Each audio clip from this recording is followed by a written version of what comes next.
जय हिंद दोस्तों। Judiciary exam preparation के लिए कुछ टिप्स होनी ज़रूरी हैं। जैसे कि हमारा सब्जेक्ट है IPC, Indian penal code 1 and 2, IPC code 3, constitution of India and criminal procedure code, यानी कि 3 सब्जेक्ट आईपीसी हो गया, कॉन्स्टिट्यूशन हो गया और क्रिमिनल हो गया। इनके ऊपर ये मोस्ट इम्पॉर्टेंट टॉपिक है। इसके अलावा सिविल प्रोसीजर कोड और फिर इंडियन एविडेंस एक्ट और Indian contract act, limitation act, specific relief act और करंट अफेयर। ये मोस्ट इम्पॉर्टेंट टॉपिक है जिनको आपको एक बार गो थ्रू होना पड़ेगा। किसी भी टीचर के अंडर में या सेल्फ स्टडी में आपको एक बार ब्रीफली पढ़ना होगा। सब कुछ टिप्स पे नहीं आएगा। इनमें हर टॉपिक के ऊपर आपको 500 MCQ अटैम्प्ट करने कंपलसरी हैं। इसके अलावा जैसे राइट टू लाइफ आर्टिकल 21 है, कॉन्स्टिट्यूशन का है, एविडेंस एक्ट, कन्फेशन इसमें मेन इंपॉर्टेंट हो गया। एविडेंस एक्ट में प्रिजम्पशंस हो गई हैं। आर्टिकल 370 देन एंड नाउ हो गया। सीआरपीसी में बेल प्रोविज़न हो गया। सीआरपीसी में अरेस्ट विदाउट वारंट हो गया, या हिंदू मैरिज एक्ट हो। कुछ मोस्ट इंपॉर्टेंट टॉपिक है, इनको अलग से बाद में देखना पड़ेगा। एक बार आपकी गो थ्रू सारा हो जाए, 500 MCQ जाए, उसके बाद मोस्ट इंपॉर्टेंट टॉपिक को आपको कवर होना होगा। ऐसा बेसिक अंडरस्टैंडिंग होने के बाद आपके पास ये ऑप्शन है, जैसे राजस्थान जुडिशल सर्विस है, बिहार जुडिशल सर्विस है, झारखंड है, उत्तर प्रदेश, उत्तराखंड, केरला, आसाम एंड नागालैंड। इसके अलावा भी और स्टेट हैं, ये मोस्टली स्टेट हैं, जैसे नॉर्थ इंडिया के भी स्टेट हो गए और साउथ इंडिया के भी स्टेट हो गए। तो आप कौन से में भी प्रेफरेंस में डाल सकते हो। 80% आपका सबका कॉमन सिलेबस होता है। जैसे दिल्ली जुडिशियल हो गया, ओडिशा जुडिशियल सर्विस हो गया, Haryana judicial service, Punjab judicial service, Jammu Kashmir, Himachal Pradesh, Madhya Pradesh, Chhattisgarh and Gujarat judicial service हो गया। अब ये इतने सारे स्टेट हैं। हो सकता है मान लो कोई हिंदी ये स्टेट से बिलोंग करता है, तो आपके नॉर्थ इंडिया के हो गए, सेंट्रल के हो गए। बड़े स्टेट में हर साल वैकेंसी आती हैं, छोटे स्टेट में वैकेंसी 2-3 साल में एक बार आती है। जैसे हरियाणा में ADA की वैकेंसी अभी निकली हुई है।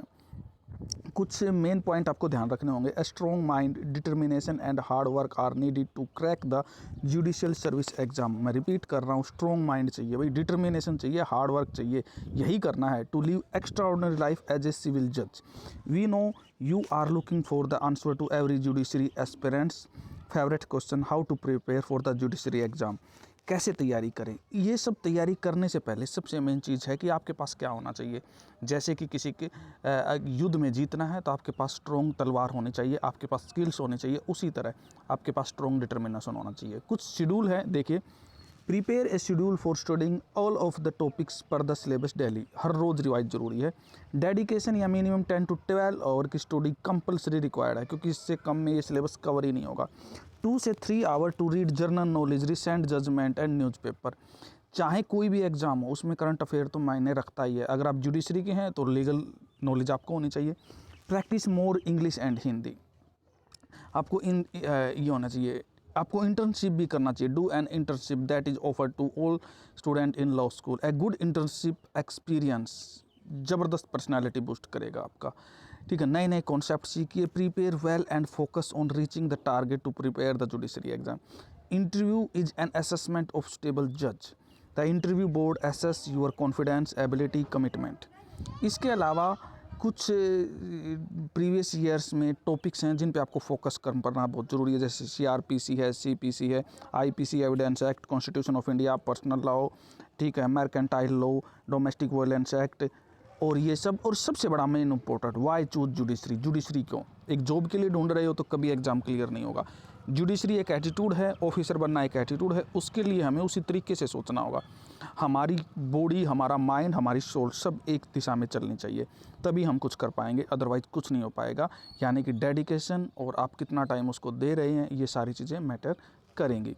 The right time to prepare for the judiciary service exam 2000। Each of you may have a different study style depending on how quickly you grasp things.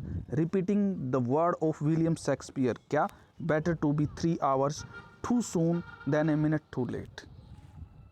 इस बात को दोबारा ध्यान से दें। Better to be 3 hours too soon than a minute too late. यहाँ पे कुछ सजेशंस हैं आपके लिए। Generally it suggest to start the preparation at least 2 to 1 year before the exam. कम से कम 15 महीने आपको चाहिए भी। It varies from the person to person, some में रिक्वायर 3 to 4 month। अगर उनकी बेसिक नॉलेज तैयार है तो 3 to 4 month चाहिए आपको। एक प्रॉपर डेली स्टडी प्लान होना चाहिए, उसके बिना कुछ नहीं हो सकता आपका। प्लान टास्क होना चाहिए ईच डे के विदाउट फेल। हर रोज़ आपको मॉक लगाना है ताकि आपकी प्रिपरेशन का लेवल आपको पता चलता रहे। इसके अलावा कुछ और हैं, देखिए क्या रखना है। The first and essential step to starting the civil जज exam preparation is that you should begin to practice the reverse, यानी कि टॉपिक को शुरू से भी करिए फिर उल्टा भी करिए, उससे रिलेटेड करंट अफेयर पढ़िए, प्रीवियस ईयर एग्जाम्स पढ़िए। Read the syllabus of your respective state to know the subject. आपको अपने एग्जाम का सिलेबस बिल्कुल टिप्स पे पता होना चाहिए, एक एक पॉइंट पता होना चाहिए, कहाँ से क्वेश्चन बन रहा है, कैसे क्वेश्चन बन रहा है। Judiciary exam syllabus for the mains exam is vast, यानी कि प्री और मेंस एक साथ तैयार करना है आपको। इसके अलावा कुछ और पॉइंट है। Prepare a question bank for every major and minor subject of the prelims and main. Question bank आपके पास होना चाहिए, मॉक होना चाहिए। सबसे जो कोर पार्ट होता है, जैसे code of civil procedure, Indian IPC, Indian evidence act, आपको टिप्स पे होना चाहिए। ये एक बार करके हमेशा याद नहीं रहेंगे, हर रोज़ इनके अंदर से गो थ्रू होना है। अपने चार्ट बनाएंगे, अपना पेन और आपकी साउंड चलनी चाहिए। Question bank of 25 question from each topic of your respective state priority. Her topic से 25 एमसीक्यू बोला है, लेकिन मैं आपको 50 एमसीक्यू बोल रहा हूँ। इससे कम में काम नहीं चलेगा, चाहे कुछ कर लीजिए आप। जितने ज़्यादा मॉक लगाएंगे, जितने ज़्यादा मेंस के क्वेश्चन लिखेंगे, उतनी ज़्यादा अंडरस्टैंडिंग होगी। कभी ऐसा मत करना कि पहले प्री वाला तैयार कर लेते हैं बाद में मेंस वाला करेंगे, नहीं, पहले मेंस वाला होगा उसके साथ प्री वाला होगा। इसके अलावा कुछ चीट कोड होते हैं। Try to attempt as many question as possible. If you think the first option is correct, check if the last chance mention the above.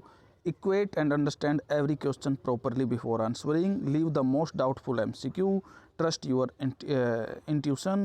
Apply the true and false method. If you face a negatively worded question, opt for the most extended answer. They are often right as the examiner. Avoid twisting long answer much. आपको हिंदी और English पर आपकी ज़बरदस्त command होनी चाहिए, नहीं तो निकल लोगे भाई। और कुछ सब्जेक्ट की कुछ बेसिक बुक्स हैं जो आपको पता होनी चाहिए। अगर आप ये बुक फॉलो नहीं कर रहे हैं तो आप कोई दूसरी बुक फॉलो करिए, बट आपको बुक फॉलो ही करनी है, क्योंकि ये कोई वन डे एग्ज़ाम नहीं है, जुडिशरी है, आईएएस से भी ज़्यादा पावरफुल एग्ज़ाम है ये। तो आपकी कॉमन सेंस सब्जेक्ट से जज लगनी चाहिए, नहीं तो you are just wasting your time. एक बात का याद रखना। तो ये कुछ बुक्स के नाम हैं, आपको पता होनी चाहिए। अगर ये नहीं पढ़ रहे हैं तो चाहे कोई और बुक पढ़े, बट याद रखें आपके दिमाग के अगर सबकॉन्शियस यानी कि पिछले माइंड में अगर क्वेश्चन नहीं घूम रहे हैं तो you are just wasting your time. ऐसे नहीं कि आपने पढ़ा और वहाँ जाके क्वेश्चन दिखेंगे और आपने ठीक कर दिया और आपका नंबर आ गया और आप खुशियाँ मना रहे हो। ऐसा आपके साथ नहीं होने वाला है। अगर आप प्री भी क्वालिफाई कर रहे हैं तो वेल डन, यानी कि यहाँ तक आपका सही है। आप मेंस क्वालिफाई कर रहे हैं तो ज़बरदस्त, आप सही हैं, ठीक है। फाइनल सिलेक्शन आपका होगा नहीं होगा वो डिपेंड करेगा टाइम पर और आपका गुड लक कितना चल रहा है। लेकिन मेरी आपसे एक रिक्वेस्ट है, आपके बैक माइंड में अगर आपका सिलेबस नहीं चल रहा है आपका, तो ये मान के चलिए आप आउट ऑफ कंपटीशन है। जय हिंद, जय भारत।